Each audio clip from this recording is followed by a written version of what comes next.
Hi, I'm Joey W. Hill, as you probably know because you're here to watch this video. Uh, I am going to talk a little bit about my editing process and give you a firsthand, hands-on demonstration of how I do it with a few pages of my newest work, Vampire's Embrace, the next Vampire Queen Servant book that's coming out on November 15th. A lot of times through the years, readers have asked me, how do you do this? How do you sit down and write a book? How do you do the editing? How do you clean it up? How do you make it ready for press? And I always thought watching that process would be like watching grass grow. And you very well may agree with that after you watch this video. But the great news about that is you will be able to turn on this video tonight when you go to sleep, and it will, it'll be like, turning on the raindrops and things like that. It'll just lull you right to sleep. So that's good, right? Anyhow, every author is different. There are those hateful, hateful authors out there who can sit down and in the very first draft, they will write this beautiful book. It will be, and they do this by, very slowly and carefully writing every paragraph, making sure it says what they want it to say, that the storyline goes right, etc. And then when they're done, their first edit round is pretty much their only edit round because all they got to do is do a little tweak here, a little tweak there, catch this typo. Ooh, kind of like an artist on that last, look at the canvas. Oh, touch a red here, touch a blue there. Done. Hang it on the wall or send it to press. I am not that kind of author. I would love to be that kind of author, but I am not. My first draft is basically complete creative, get it down, get it going, whatever idea I've had about the book or the story and the characters, it all gets thrown into that first draft. Sometimes the ideas are coming too fast for me to keep up with them. So, I mean, it's really a jumble. Some time ago, during the publishing process, these days with self-publishing, you upload an earlier draft to allow for pre-orders. You have to have something out there to do pre-orders. And so we had done the first draft for pre-orders because you intend to replace it with a permanent, the final draft. And we found out on one publication that in the iBooks, it had not updated. So it was like the first draft that was going out to readers, and I about had a complete panic attack because this is what was going out to them. But fortunately, it was only like 15 readers got it, and then it was pulled back, and it was all okay. But anyhow, here's my process. So I get that first draft done, and then I do about 4 edit rounds. The first 2 edit rounds are to clean it up, make sense of it, polish, cut, tear it apart, put it back together again. When I'm happy enough with it, then before the 3rd edit round, it goes out to my critique partners. I have a core group that their main job is to look at it as readers and say, okay, does it work? Are the characters well developed? Is the pacing good? Does this do everything believable? Does this scene work? Does that scene work? Etc. This is really isn't a typo round. This is about, does the story work? I also usually have experts, depending on what the book's about. Vampire Embrace is set in the 1940s in Australia. World War II plays a big part in it, as you can probably guess from the cover. And so I did a lot of research and things, and I also needed some additional help. So one of my critique team this time was an Australian reader, lovely person who agreed to read it through and make sure that the Australian stuff, the geography, the language, etc., was all, all was accurate and made sense and no flags. And most importantly, that I got the Australian football rules correctly because, that figures in the story too. And the other part of it was Nina is a nurse. And as a result, I needed to know that both in her practice with patients and in her mindset, she was authentic.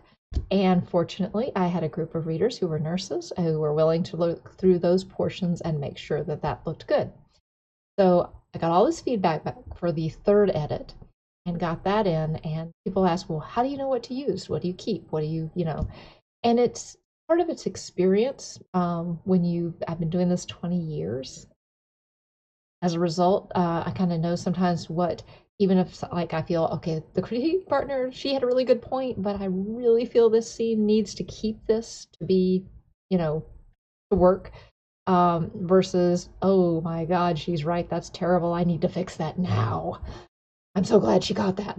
So I figure that out as I go along. So it's a gut thing because you don't want to treat your book as too precious to be changed and then as a result have a crappy book. But on the other hand, you also don't want to change the heart and soul of it too, that you know needs to be there. So that's a learning experience. That's a learning curve, basically.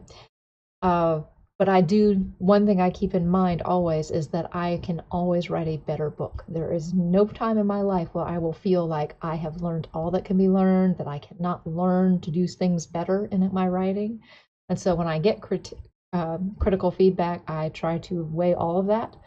And even if I initially don't agree with it, I'll look at it again the next day because there are many times that by the next day I agree with the feedback. So I'd never shut it down. Anyhow, and I'm very happy that people are willing to give it to me, that feedback. Anyhow, so that process, third edit, all that goes in. Then comes the fourth edit round, and this is where I put it on my iPad to read it as a reader myself.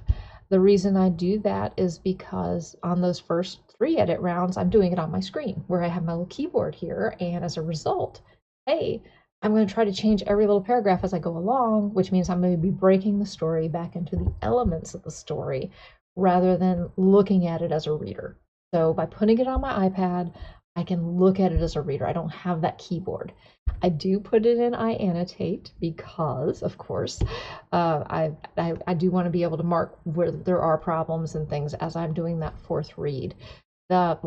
Things like during the third edit that I may have fixed that a critique partner gave me, but maybe here or there were still some elements of that problem there that I missed tweaking, or a typo or whatnot. So I do that. And then once I do all that, on the iPad, I make those changes, and then it goes to a proofer who tries to find any typos I might have missed. But, a lot of times it'll happen during those final changes by accident. And then the book's ready to go. So anyhow, this next little part, I'm going to take you through just how, just basically I took a dozen pages, and I'll show you some of the most common issues I deal with when I'm doing the read-throughs on the fourth edit round. Because obviously taking you through the teardown one would be like complete chaos, but you can probably put together a lot of what's going on there. Anyhow, let's see. Before I do that, I ask your forgiveness ahead of time if I fumble around a little bit because I'm dealing with a whole different setup here. This is my husband's setup. This is his beautiful gaming chair. See? And he has 3 monitors in front of me right now, and so basically if I seem to be fumbling, it's because I'm trying to find where I'm supposed to go. It's very fancy, but anyway, this is sort of his Captain Kirk area. All right, now I'm going to open up the documents we need, and I already have them open. I'm just going to do this. There we go. All right, so here I am on the little side screen, and right here, this was my iPad. The annotate that I was making on that, using I annotate to make my markups. And here's my Word document that I was actually changing. Okay, now forgive me if I'm not looking directly at you for a little while I'm talking about this, because of course I'm having to look between different screens. So again, I'm just going to hit some of the most common things I do. I have one page in here that shows you what like a normal fourth edit page looks like for me, which kind of drives me crazy because I will make so many changes even in the fourth edit because I'm the type of writer I want it to be perfect, and even though I know at the fourth edit I should really be staying more high level, if I see it and it bothers me, I want to change it. I want to make it better. So as a result, it frustrates me because I'll be like, I'm on deadline, I need 2 or 3 more days, and then it's got to go to press, and these edits are driving me crazy, and I'm so sick of editing this book. I wish you would stop, basically yelling at myself. So probably good that readers don't see authors doing this in person that much because you just might have a whole different impression of us. Anyway, all right, so let's start over here. My very first thing. Extra words is one thing I really look for. Like in this case, in this scene, just in case you need to know some background, this is again from Vampire's Embrace, the newest book. Alistair is bringing Nina in to help him top a male vampire, as Alistair's servant. Not that she's topping the vampire, but he's using her as an instrument for him to top the male vampire. But anyway, so she saw no resistance in Stanley's posture. He accepted that he needed and wanted what was happening in this room. Too many words, don't need it. It's just he needed and wanted what was happening in this room. Taking out words helps increase the emotional power of a sentence, makes things tighter and just draws the reader in better than a lot of verbosity. So you'll see a lot of that. I would be doing a lot of that in my particular final stuff. All right, then down here. Earlier in the same chapter, Alistair had talked to Nina about some problems Stanley ran into when he was human because he has a very almost androgynous prettiness to him. And when she first looks at him in this scene, I felt like when I read the fourth edit through, she really needs to acknowledge that prettiness when she's studying him. So basically, I decided to add a paragraph. I already have that typed out so that we can put it in here. I'll put it in a little marker for me to help me, so you guys aren't sitting there waiting for me to look. Right, and for some reason it wants to paste with italics, which it doesn't need to. So there we go. So I add that in, so it just basically, improves that. Just gives that a little more substance to that scene. All right, then down here, thinking about object logistics, body logistics, all very important when you're writing things, because a lot of times, if you're skimming and reading fast and looking for the emotions and the eroticism and stuff, maybe you don't catch a lot of the details, but the author needs to, so that you don't get snagged, the reader. But like in this case, won't have you making a mess on my floor. Well, obviously Stanley is going to make a mess on this floor. That's not what Alistair was trying to say when he shoved his carpet to the wall in this previous paragraph. So he doesn't want him making a mess on his carpet. Need the reading glasses. Whoop, there we go. Perfect. There we go. All right, so there's that one. All right, then this next two where I'm that have this huge ugly markup. As I said during the first draft, I put a lot of stuff in. Pretty anecdotal stuff, flashbacks, thought processes the hero and the heroine have. Very, a lot of navel gazing sometimes, as they say. And even in the fourth edit, I'll still occasionally find things that I haven't cut out, because knowing that whatever reason I decided to keep it, I still liked it. But by the time I get the fourth edit, I'm thinking, it doesn't need that. That's slowing down this scene. This is an intense scene. I really don't need to slow it down with her having kind of a flashback to something that connects to this scene that happened on her ward, when she was working in the hospital. So to take that out, and I keep her in the now, where she's thinking of things more from the perspective of how she is enjoying looking at Alistair. All right, and then down here, okay, things shot forth. All right, this example gets a little more to how complicated sometimes I can get in changes when I'm done. When I'm, get 2 or 3 messy things going on like that, and then I get to this point where I'm trying to edit them, and I'm like, what in the heck was I trying to do here? But fortunately, since I've done this video 2 or 3 times to try and make sure I do it as quickly and efficiently for you as possible, you don't have to see me do the and stare at the screen for 5 minutes and try to figure out what the heck I was trying to tell myself with all these scribbles. But anyway, I make a reference to pheromones. Well, this is the 1940s, and in my research for Vampire's Claim, an earlier Vampire Queen series book that happened in the 1950s, I learned that pheromones really hadn't been identified medically, chemically, scientifically, whatever. That, they had been identified maybe, but people weren't generally aware of them, to the point like someone like Nina, even a nurse, would not have jumped into her mind to think about pheromones. So I know I needed to take that out. So I just kind of take out that whole thing. But I do want the concept there that she's thinking about, because she is thinking about how it would feel for Alistair to bite her without using the stimulant that eases the pain. So I did put another little insert here that allows for that, and put it into here. All right. So basically put it in right here. Paste it there, and once again, it's trying to do it in italics. Why? No. All right, and then to smooth it out, I move this down, Move that up. So the dialogue and the tag are together. It kind of keeps this a whole concept all on its own. And we're ready to go. Oh, I did put a little transition word here, yet he rocked, because he said he wasn't using stimulant on Stanley. She was sure that yet he rocked against Alistair's hold. I felt like it needed a little transition there to show that despite using the stimulant, he was reacting to it. So there's that kind of thing. Another kind of thing that I do, let's see, one of the simpler things, of course, the very straightforward one, a typo. Mirrors, needles, feeling of those tiny needles and pricking your arse. It should just be needles pricking your arse. Don't you love hearing a southern person trying to say arse? Doesn't roll trippingly off the tongue. But anyhow, the other thing I wanted to change here, Alistair is 1940s. Alistair's kind of a formal person. I'll stroke myself and come didn't sound right to me. So I wanted to say I'll stroke myself to release, just from watching you endure it. So I liked that better. So kind of in his internal voice. I'm looking at his internal voice.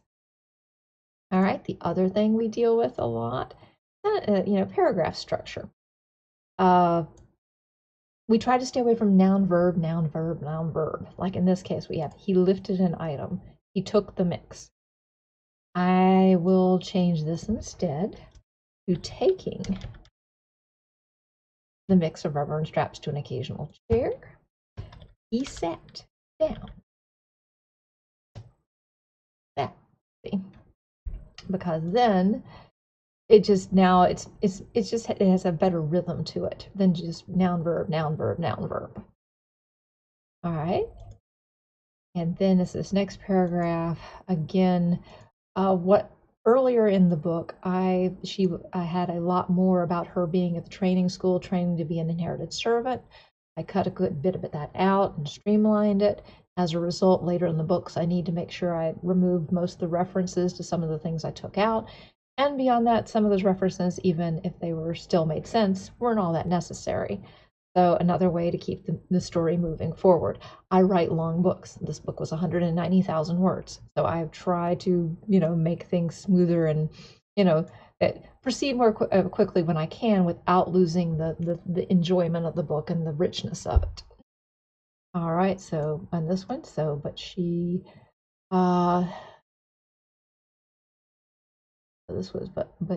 been instructed instead of all those words. It had never been used on her, but she'd been instructed in its existence and function. That just makes it cleaner. Once again, we look for repetitious words. Instead, he pulled a folding knife from his pocket, one so sharp that when he unfolded it and ran it down the center line of the skirt in front, blah, blah, blah. Well, I don't need two instances of unfolded or fold, the word fold. And beyond that, you can assume some things by implication. One thing our author watches for is not giving you so much movement logistics and things like that you need. You do not need to say, he rose from the chair, he walked across the room, he put his hand on the doorknob, he turned the doorknob, he pulled open the door. You just say, he got up and left the room. There, that's all you need to say. And it just keeps things moving.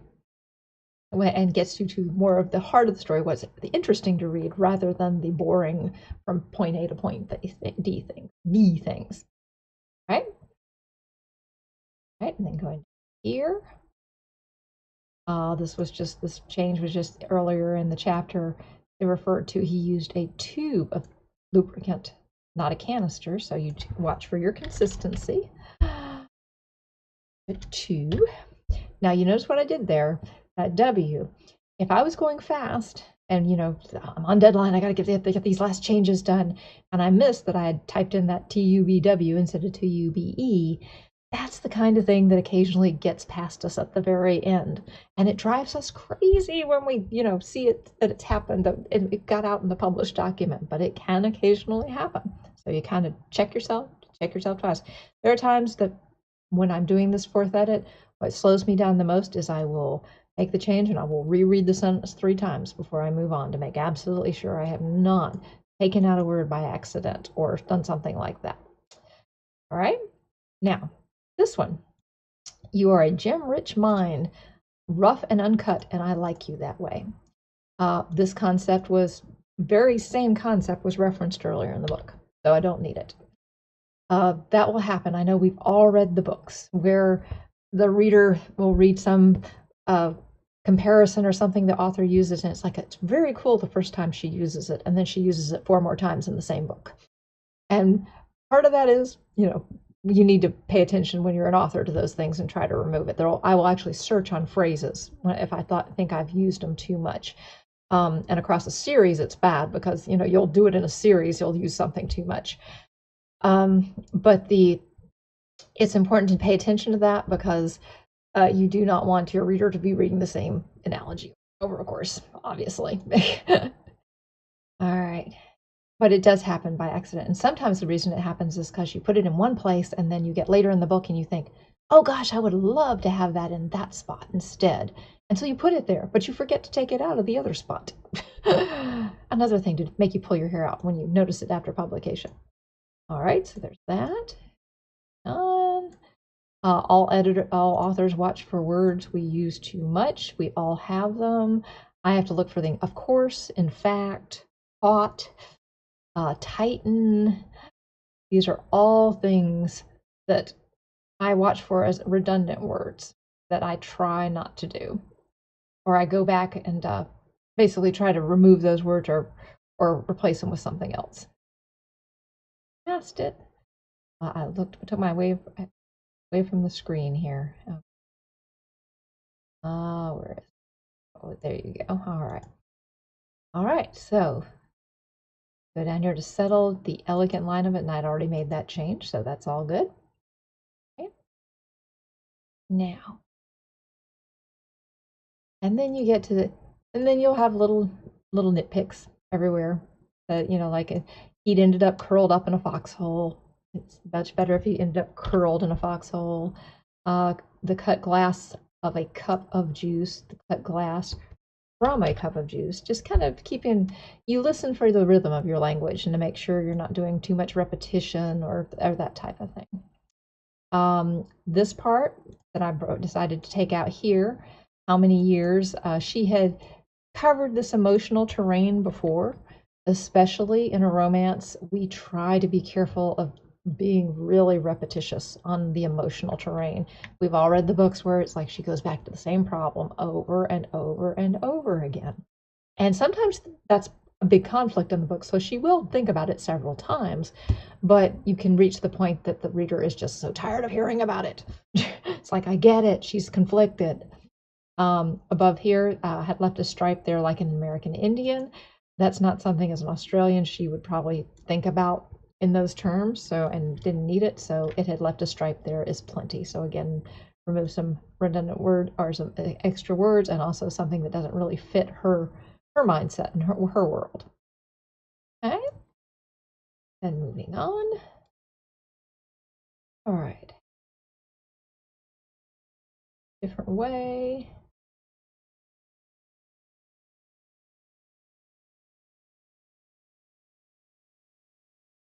All right, here we go.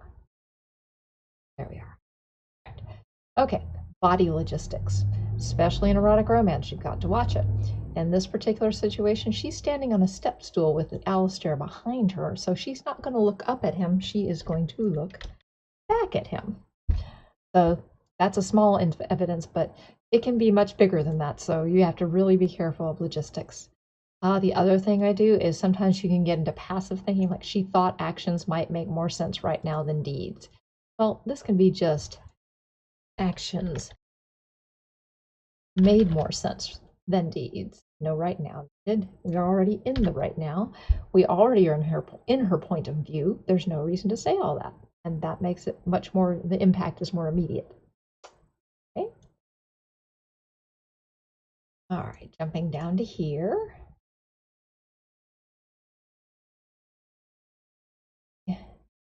All right, now, once again, logistics. Earlier on, we refer to an armoire that's in the room, not a cabinet.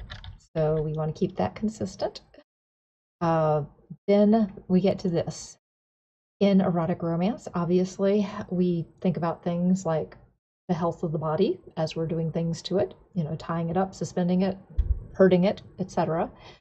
Nina is new to the vampire world. She is not aware of how much punishment they can take, and she is a nurse. So Stanley is suspended by his arms, and Alistair is doing something else to him to restrain him. And while she's enjoying it, she's concerned. And so, but I didn't put anything in there about that, and she would be thinking of something that, she would be concerned.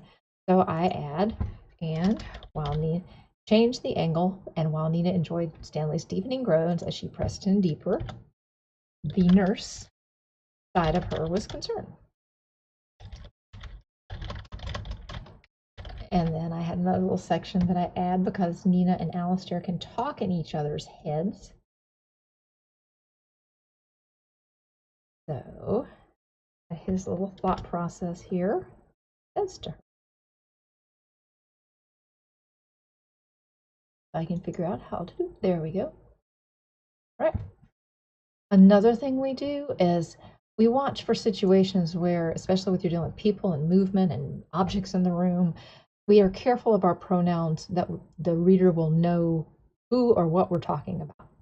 Like in this case, Alistair was tying Stanley in a new position, but by the time I got down to this sentence where it changed the angle, I was a little far away from that happening. So I want to put in the new position change the angle, so we know the reader knows what we're talking about.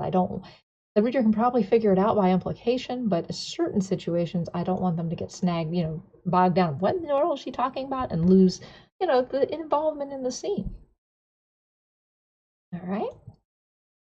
Okay, and this is my page. We're not doing anything on this page. This is just a normal example of what it looks like. The ones we've been going on a couple changes on each page. This is more of my normal fourth edit. This is what drives me insane about myself. But in the long run, it makes me feel good when I'm all done with it, and I'll get to that at the end.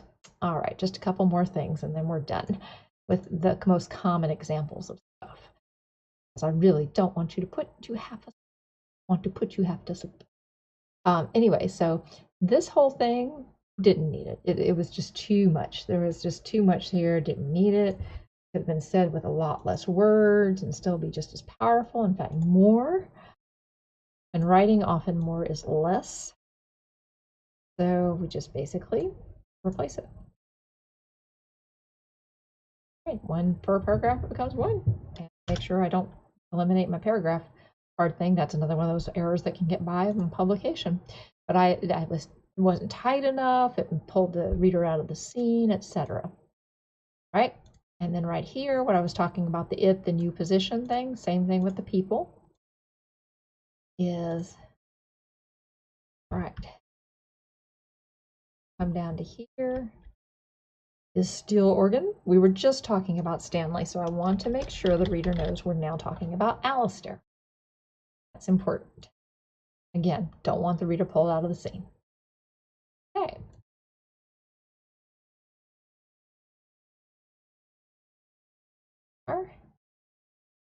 Go down to here. This is just a typo. Because she could find that connection to him, matter the circumstances. Obviously, it needs to be no matter the circumstances. And then a little further down, this part, this is one of those parts I really liked this section, but it did not fit right here. So I knew it needed to go somewhere else. So I deleted it out and I did move it. All right. Last page that we're going to show as an example. One of the things that I learned early on in writing was about trying to be careful of your dialogue tags when you actually need them. If the person involved is doing something, physically, action, there's no really reason to say asked or he said, and then go to that physical dialogue tag. So in this case, instead of Alistair asked cryptically as he tossed the gag aside, etc., etc., instead it's just get rid of asked cryptically. And also, if you try to stay away from as more adverbs you can get rid of, the stronger your story. Adverbs are very rarely your friend. You do have to use them sometimes, but a lot of times they slow things down. That was when I learned from Stephen King. And he was so right. So as Alistair tossed it, because we know Alistair is talking. And so basically this just confirms he's talking, but we don't have to have the extra words of the extra dialogue tag. Okay, so there we go. Those are a few of the most kind of common things I do when I'm doing my editing process. And, you know, it goes on endlessly. It's tedious, it's hard work. It takes hours. But the end result is when you're done and you feel like you've got it right, and the readers are, after it gets published, and they're saying, oh, we love Alistair and Nina, and I love this particular scene, it was so powerful, and I cried, I laughed, whatever. At least this is what I'm hoping to hear for this newest book, but I've had the honor and privilege of hearing that for other of my books. Then I know I did it right, that every hour was worth it, that I put the time in that I needed to make it work. So anyway, I hope you enjoyed that little glimpse of things, and I appreciate it. And if you liked the video, please like it. And if you want to, subscribe to my videos, because if I get over 100 subscribers, and I'm at like 98 last check, so I'm getting really close if I'm not already there, I will be able to do my own dedicated URL for YouTube Story Witch to make it even easier to find me. But right now, if you need to find me, all you got to do is go to YouTube and type in Story Witch Press, and it should call up the landing page. And you can also always visit my website, storywitch.com, to see what all's going on with me, and of course with the latest release of Vampire's Embrace. Thanks.